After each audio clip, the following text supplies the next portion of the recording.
Hello friends, again इस video में मैं आपको इंग्लिश के बारे में बताऊंगा। ठीक है, बोर्ड में कुछ ऐसे क्वेश्चन हैं जो बार बार आते हैं, वो क्वेश्चन जो है मैं आपको इस वीडियो में सॉल्व करा के मैं देने वाला हूं।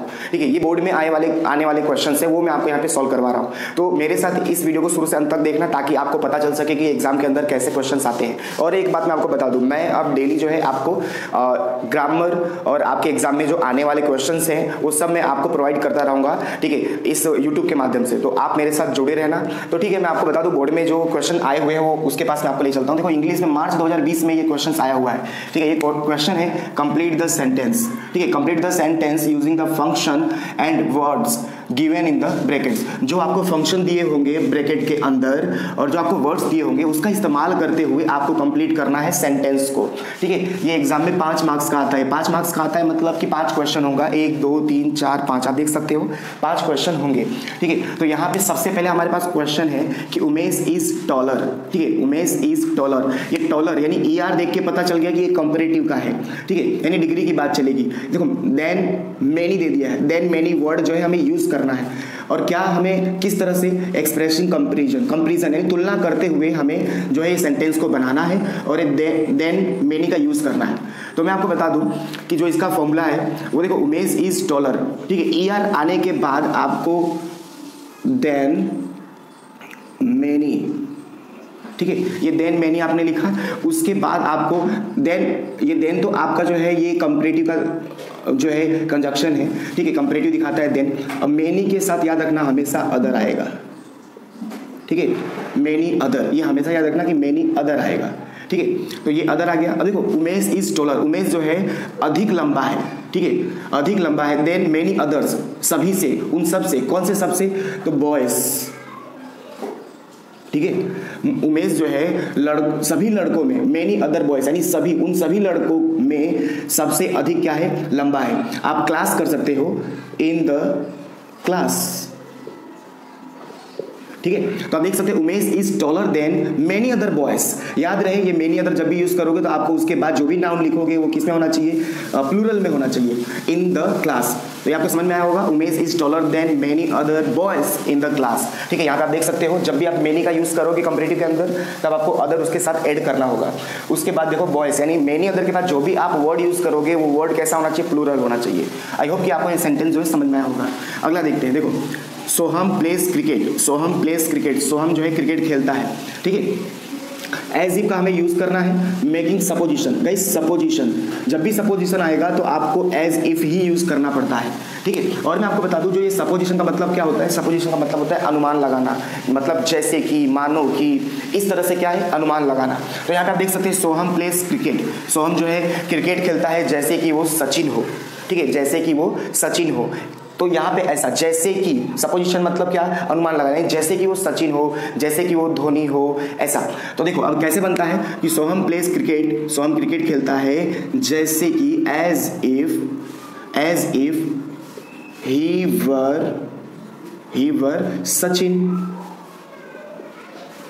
ठीक है, ही वर सचिन, जैसे कि वो सचिन हो। गाइस याद रखना, जो यहाँ पे आप प्रोनाउन यूज करोगे वो इसका होगा, यानी सोहम का हमने यहाँ पे ही लिया है।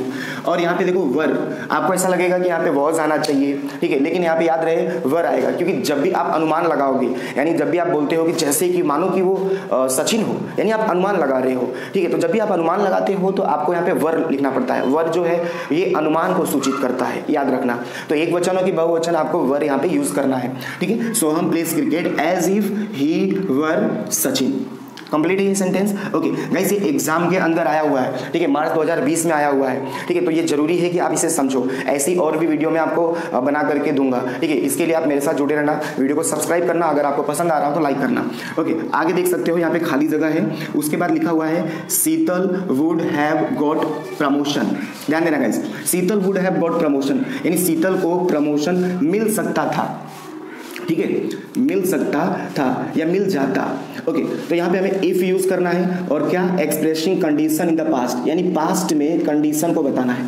याद रहे, कंडीशन जब भी आपको बताना हो इफ के जरिए तो एक जो होता है, अब इसमें भी क्या है, कई स्टेप होते हैं। कंडीशन वाले में कई स्टेप होते हैं, उसके ऊपर भी मैं एक वीडियो बना दूंगा। ठीक है, लेकिन फिलहाल यहाँ पे देखो कि याद रहे कि अब ये जो आप देख सकते हो, ये जो है ये आपको बताता है कि ये परफेक्ट की बात की जा रही है। ठीक है, परफेक्ट यानी कौन सा परफेक्ट, तो भाई फ्यूचर का, ठीक है, ये फ्यूचर परफेक्ट की बात की जा रही है, ठीक है। तो याद रहे, मैं आपको एक स्ट्रक्चर दे देता हूँ।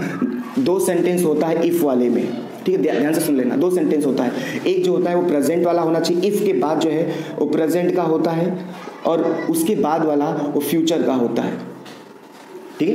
इफ के बाद वाला प्रेजेंट होना चाहिए और उसके बाद वाला फ्यूचर। तो देखो फ्यूचर का दे दिया है, तो ये अगर ये फ्यूचर परफेक्ट है तो अपने को इसको भी क्या बनाना पड़ेगा, फ्यूचर परफेक्ट में बनाना पड़ेगा, ठीक है। ये बात याद रखना, फ्यूचर परफेक्ट में बनाना पड़ेगा, क्योंकि ये फ्यूचर परफेक्ट है, इसको भी हमको परफेक्ट में यानी प्रेजेंट परफेक्ट में बनाना होगा।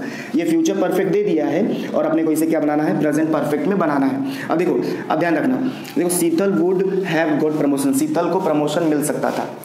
तो यहाँ पे हम बोल सकते हैं यदि मैनेजर ने ध्यान दिया होता, ठीक है, यदि मैनेजर ने ध्यान दिया होता तो शीतल को प्रमोशन मिल गया होता। कहने का मतलब क्या कि जो शीतल काम कर रही थी, अगर उस पर मैनेजर ध्यान से देखता, यानी मैनेजर जो है उसके काम को ध्यान देता कि हाँ भाई अच्छे से काम कर रही है, तो उसको प्रमोशन मिल सकता था।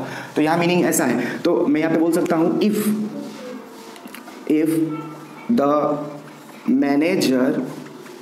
मैनेजर, अब देखो इसको अपने को परफेक्ट में ले जाना है। इफ द मैनेजर, यहाँ पे देखो ये क्या बता रहा है, फ्यूचर परफेक्ट का आपको यहाँ पे पास दे रहा है। इफ द मैनेजर हैड, ठीक है, if the manager had paid attention, ठीक है, if the manager had paid attention, यदि मैनेजर ने ध्यान दिया होता तो, यानी पास्ट की बात की जा रही है, ठीक है, यानी पास्ट में कहा जा रहा है कि यदि मैनेजर ने ध्यान दिया होता तो शीतल को प्रमोशन मिल सकता था, ठीक है। तो यानी पास्ट की बात की जा रही है। तो याद रखना इफ के बाद जो है प्रेजेंट भी आ सकता है और यहाँ पे पास्ट भी आ सकता है, ठीक है। तो कैसे पता चलेगा पास्ट आएगा, तो देखो यहाँ वुड लिखा हुआ है, विल लिखा हुआ होता तो फ्यूचर में आ जाता, वुड लिखा है तो यहाँ वुड है, तो यहाँ पे क्या आना चाहिए, पास्ट यानी हैड आना चाहिए, ठीक है। मैं यहाँ पे हैज भी लिख सकता था, लेकिन हैज कब लिखता, जब यहाँ पे विल लिखा होता, ठीक है। तो आई होप ये बात समझ में आ रही होगी आपको। The manager had paid attention, यदि मैनेजर ने ध्यान दिया होता, शीतल वुड हैव गॉट प्रमोशन, शीतल को प्रमोशन मिल जाता, ठीक है। तो ये हो गया कंडीशन इन पास्ट, ओके। अब देखोगे नेक्स्ट, देखो ये सारे के सारे एग्जाम में आए हुए क्वेश्चन हैं। मार्च 2020 का मैंने पूरा क्वेश्चन लिया हुआ है, ठीक है। अब आगे देखना, देखो खाली जगह,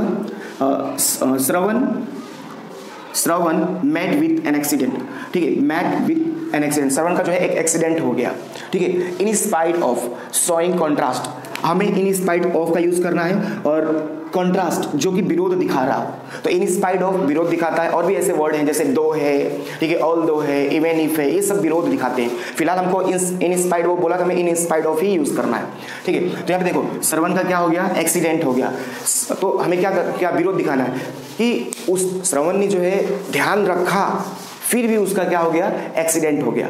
तो ध्यान रखा, अब कोई ध्यान रखेगा तो एक्सीडेंट नहीं होना चाहिए, लेकिन हमें विरोध दिखाना है कि उसने काम अच्छा किया फिर भी बुरा हो गया, यानी उसने ध्यान रखा फिर भी उसका एक्सीडेंट हो गया।